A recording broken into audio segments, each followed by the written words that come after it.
Au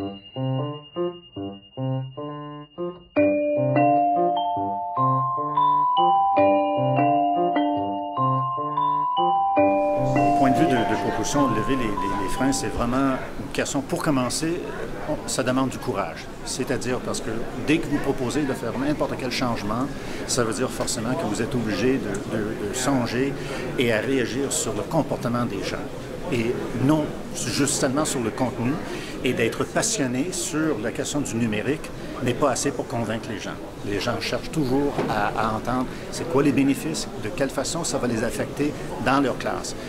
On a une question aussi de fatigue d'initiative, c'est-à-dire que les gens, surtout les professeurs dans les écoles, ont subi beaucoup de demandes de changement dans leur pratique dans les 10-15 dernières années. Ce qui fait que lorsque nous arrivons avec « voilà une nouvelle méthode de faire quand même de l'enseignement dans la classe », beaucoup de professeurs, c'est « oh, oh, un autre fardeau ».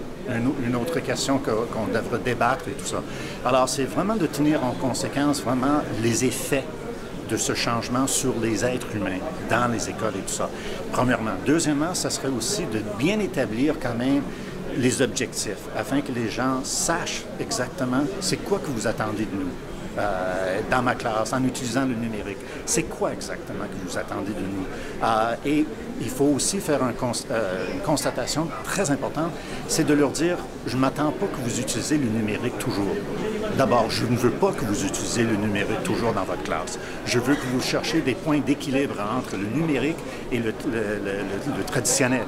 Alors, trouver ce point de bascule afin de s'assurer quand même que l'intégration du numérique dans la classe va être une intégration de qualité et pas juste une question de quantité.